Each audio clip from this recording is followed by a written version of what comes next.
ದೇಶದಲ್ಲಿ ರಾಮರಾಜ್ಯ ಬೇಕು ಅಂತಾರೆ ಸ್ವಾಮೀಜಿ. ನಿಮ್ಮ ಪ್ರಕಾರ ಈ ಸಂದರ್ಭದಲ್ಲಿ ರಾಮರಾಜ್ಯದ ಪರಿಕಲ್ಪನೆ ಹೇಗಿರ್ತದೆ? ರಾಮರಾಜ್ಯದಲ್ಲಿ ಒಬ್ಬರನ್ನೊಬ್ಬರು ಹಿಂಸೆ ಮಾಡ್ತಿರಲಿಲ್ಲ ಅಂತ ರಾಮಾಯಣ ಹೇಳುವಂಥದ್ದು. ಯಾಕೆಂದರೆ ಎಲ್ಲರಿಗೂ ಎಲ್ಲರಲ್ಲಿಯೂ ರಾಮನೇ ಕಾಣ್ತಾ ಇದ್ದ. ರಾಮಮೇವ ಅನುಪಶ್ಯಂತಹ ನಾಭ್ಯಹಿಂಸನ್ ಪರಸ್ಪರಂ, ಮೂಲ ವಾಲ್ಮೀಕಿ ರಾಮಾಯಣದ ರಾಮರಾಜ್ಯದ ವರ್ಣನೆ ಇದು.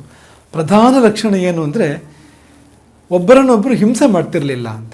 ಅಷ್ಟು ಬಂದರೆ ಬೇಕಾದಷ್ಟಾಯಿತು ರಾಮರಾಜ್ಯದಲ್ಲಿ.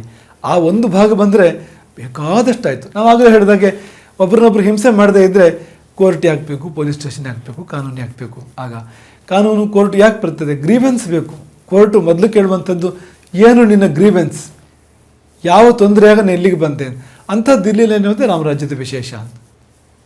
ಸ್ವಾಮೀಜಿ, ಶ್ರೀಮಠದ ಹಾಡು ಒಂದಿದೆ, ಇನ್ನಷ್ಟು ಬೇಕೆನ್ನ ಹೃದಯಕ್ಕೆ ರಾಮ ಅಂತ ಹಾಡು. ಇದು ಅಯೋಧ್ಯೆಯಲ್ಲಿ ಕೂಡ ಪ್ರಸಾರ ಆಗಲಿಕ್ಕಿದೆ. ಈ ಬಗ್ಗೆ ಏನು ಹೇಳ್ತೀರಾ? ನಮಗದು ತುಂಬ ಸಂತೋಷವನ್ನು ಕೊಟ್ಟಿದೆ. ಯಾಕೆಂದರೆ ಕವಿ ಗಜಾನನ ಶರ್ಮಾ ನಮ್ಮ ರಾಮಕಥೆ ಕವಿ ಅಂತ ನಾವು ಹೆಮ್ಮೆಯಿಂದ ಹೇಳ್ಕೊಡ್ತೇವೆ ಅವರನ್ನು. ರಾಮಕಥೆಯ ಹೆಚ್ಚಿನ ರಾಮಕಥೆಯ ಎಲ್ಲ ಪದಗಳು, ಕೆಲವು ಪಾರಂಪರಿಕ ಪದಗಳನ್ನು ಬಳಸಿರ್ಬೋದು, ಹೆಚ್ಚಿನ ಪದಗಳು ಕೂಡ ಅವರು ರಚನೆ ಮಾಡಿರ್ತಕ್ಕಂಥದ್ದು. ಹಾಗಾಗಿ ಅವ್ರ ಕೈಯಿಂದ ಇಂಥದ್ದೊಂದು ಪದ ರಚನೆ ಆಯಿತು. ಈ ದಿಲ್ ಮಾಂಗಿ ಮೋರ್ ಎನ್ನುವ ಒಂದು ವಾಕ್ಯ, ಅದನ್ನು ಹುಟ್ಟಿದ ಸ್ಫೂರ್ತಿ ಅದು.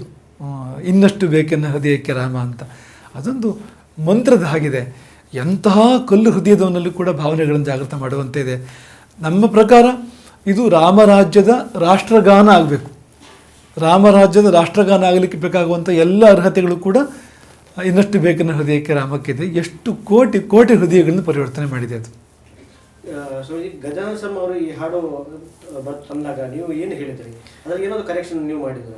ಅಂಥದ್ದೇನು ಅಂದರೆ ಅದು ಹೃದಯಗಳು ಕೂಡಿ ಆಗಿರ್ತಕ್ಕಂಥದ್ದು. ಗಜಾನನ ಶರ್ಮರದ್ದೇ ಕೃತಿ ಅದು, ಸಂಪೂರ್ಣವಾಗಿ ಅವರದ್ದೇ ರಚನೆ ಅದು. ಆದರೆ ನಾವು ಜೊತೆಯಲ್ಲೇ ಇದ್ದು ಮಾಡಿರ್ತಕ್ಕಂಥ ಒಂದು ಸಂದರ್ಭ ಅದು.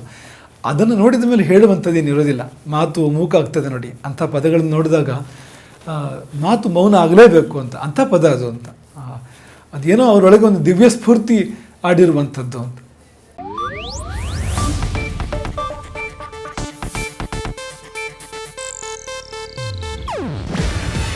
ಇದು ಏಷ್ಯಾನೆಟ್ ನ್ಯೂಸ್ ನೆಟ್ವರ್ಕ್ ಪ್ರಸ್ತುತಿ. ನೀವು ನೋಡ್ತಿದ್ದೀರಾ ಏಷ್ಯಾನೆಟ್ ಸುವರ್ಣ ನ್ಯೂಸ್.